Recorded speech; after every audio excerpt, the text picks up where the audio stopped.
Did you get just a feel for where your team's energy level is? I mean, you obviously sat Steph and Draymond yesterday, just where those guys are, knowing what's ahead, and if you have a lot of games to come here just to get to the plan. Our guys are in a really good frame of mind. I think I might have mentioned it yesterday after the game, but the second half of the season, obviously we had a really good record. I think 27-12 or something.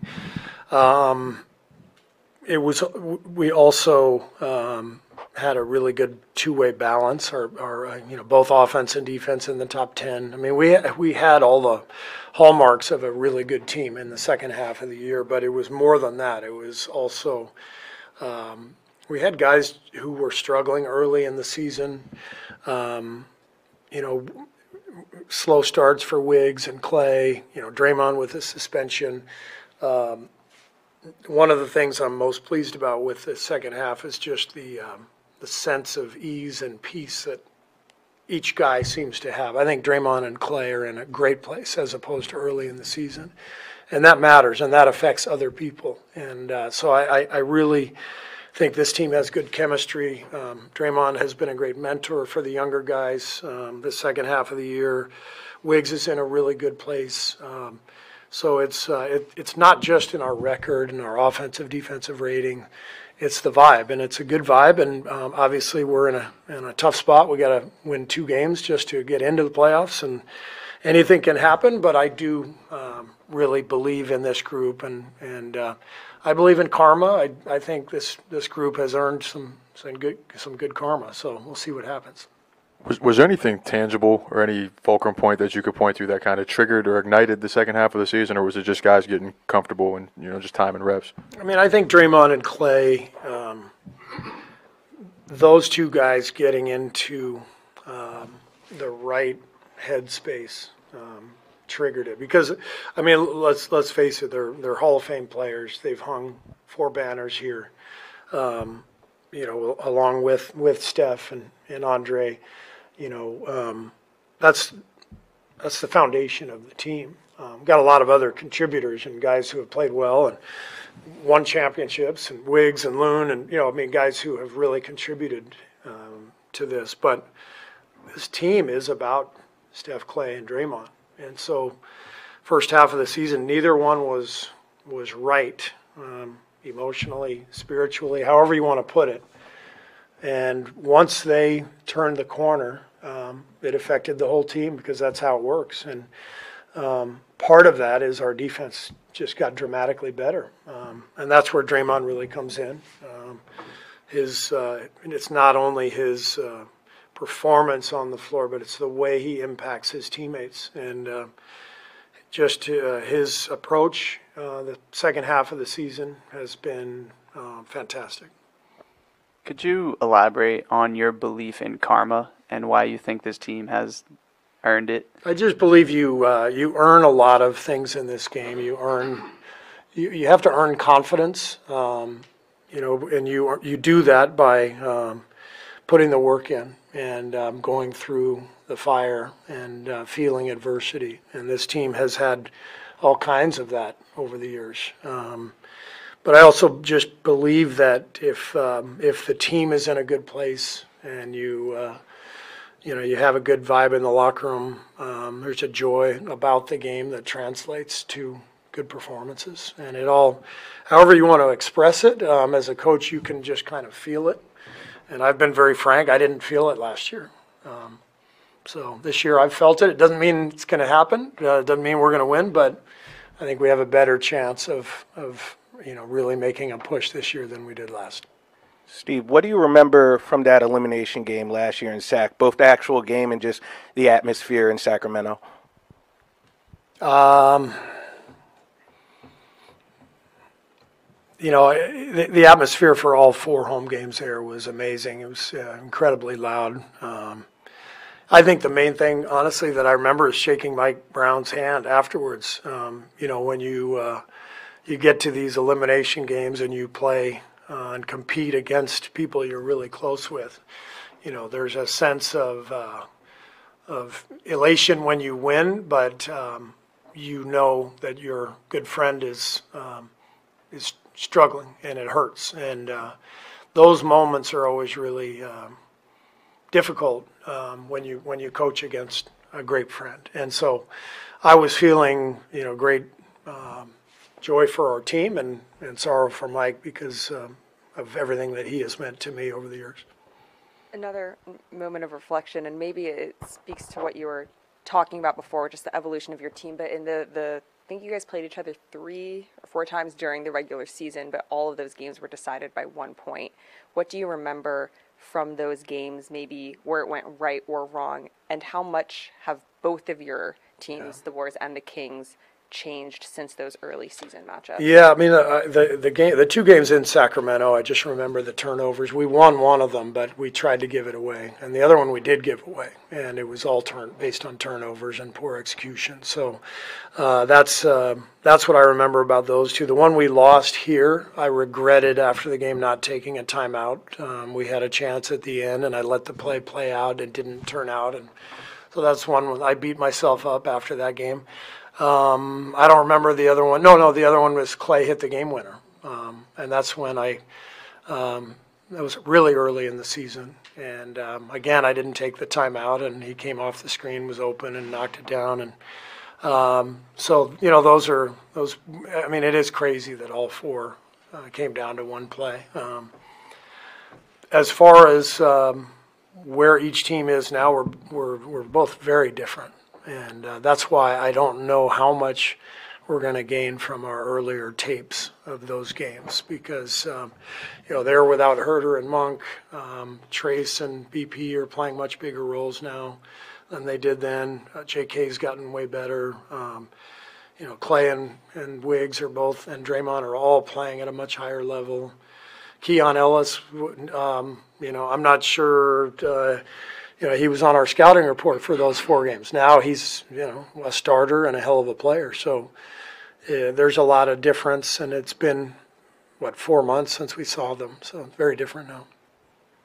Following up Jason's question a little bit about Game 7 last year in SAC, what sticks with you about Steph's performance that led to the 50 points? I saw a clip recently where it showed you talking to him on the bench and reminding him to breathe. And, I mean, that was such a memorable game. And I'm curious your take on sort of what, Steph sort of elevated into another realm with the season on the line. And how does he sort of adapt in these situations? I mean, he's one of the great clutch players in the history of the league. We know that. I think he led the league in efficiency this year in player efficiency in clutch minutes.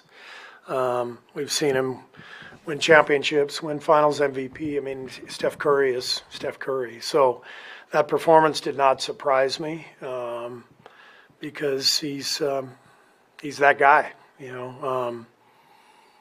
He's him. I think Austin Reaves said. But I think what I remember about that game is we extended a lead at the end of the third. I think we went up in the fourth by 12 or something, and so we had timeouts saved up. And the conversation you were referring to, I think I was telling him we can take a timeout anytime you want just to get a couple of minutes of rest, and we were able to control that fourth quarter. But I mean, he was sublime that game. So your unspoken message was you're not coming out. Yes. Use the timeouts to rest because I'm not bringing you out. Exactly. Steve, what are the, tip-offs? How do you know when Wiggs is engaged, when he's locked in? Because you mentioned earlier, he obviously had the slow start, but he's come along. What are the ways that tell you besides obviously production? I think you can see his on-ball defense impacting the game, and then you can see him getting downhill to the rim and attacking and getting to the free throw line. He really turned his free throws around this season. I don't know where he ended up percentage-wise, but from the first month or two to the last 4 months, he was fantastic. So I think all of that together, you just see him attacking more offensively, and you see him really getting into the ball defensively. What was missing earlier in the season? I mean, what was it that you were expecting from him early, and he wasn't able to deliver until later? Well, I don't think he had great rhythm. I think the absence at the end of last year hurt him. And then remember early in the year we were playing him with the 2 bigs, and I think it did help him when we started playing smaller with J.K. and Draymond on the front line with him, because it opened up the floor a little bit. And maybe that, and maybe I didn't do a good enough job early in the season of getting him into spots to attack, and I think we did a better job of that later on. But that was also the spacing that he was playing with. 70 for the year? Yeah. 80% over the last couple. Yeah, probably 80 over the last 3 months. Yeah. Going back to Game 7 last year, Davion Mitchell played fewer minutes in that last game. Instead, Brown opted for Terrence Davis. This year, Mitchell's seen increased production, better numbers, as well as Keon Ellis, who you mentioned. What's the key in getting through what has been an improved defensive guard attack from the Sacramento Kings in this play-in game?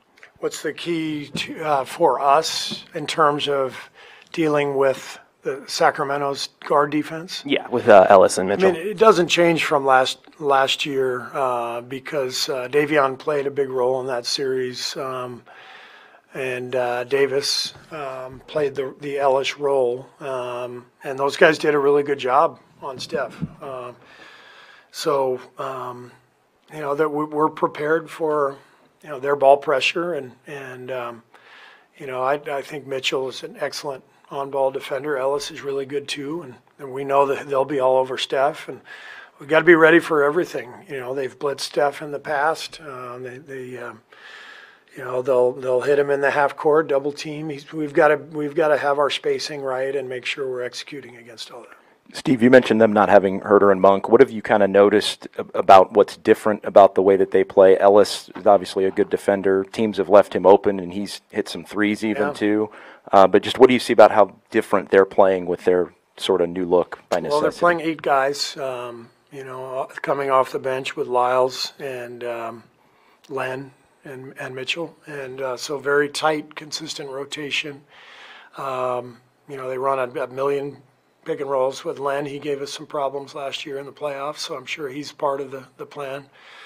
And it's different without Monk and Herter. Both guys are great shooters, and Monk's got the speed to get to the rim that has caused us problems. But Ellis has been, I think, one of the best finds in the league by any team. He played on their G League team a year ago as their two-way guy, and they've obviously really developed him well, and he's a really good player. So, I mean, it's just, the rotation's different. It's tighter. Guys will play more minutes, but it's still the duo, of Fox and Sabonis that their team is based on. How's Gary doing? Any update on his status? Gary will be out for this game, and if we win, he'll be out for the next play-in game as well, and then we'll reevaluate. If we're able to advance, then we're hopeful he would be able to play in the first round. Steve, what's it like having 2 rookies that at least feel ready for a moment like this for the playoffs, and how does that compare to rookies you've had in the past?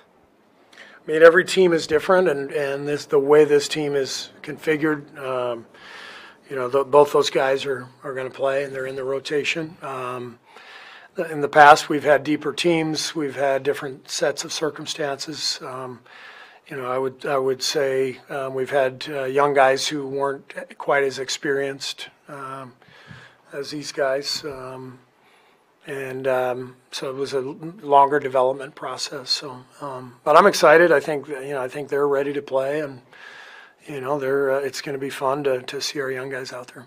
Somewhat off topic, but you look back in the play-in, and obviously Steph had those big performances.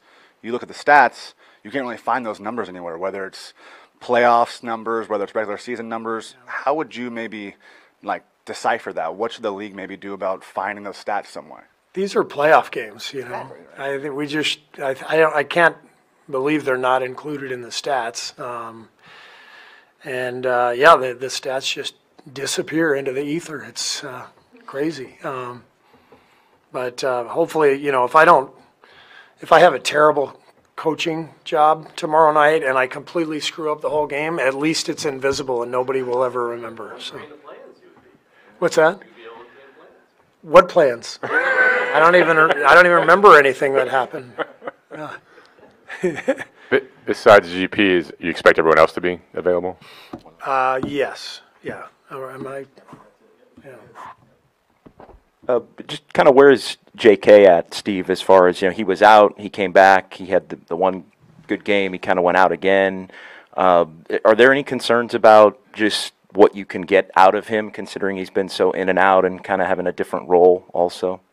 It's not ideal that he missed the games at the end and then, looked like he needed some rhythm last night. But it is what it is, Different players face different circumstances. Last year, I think Wiggs' first game back was coming off of missing 35 games. You just can't account for some things. So J.K. will be out there. We're going to need him, and he's putting the work in every day, and hopefully he'll find his rhythm and do what he can do.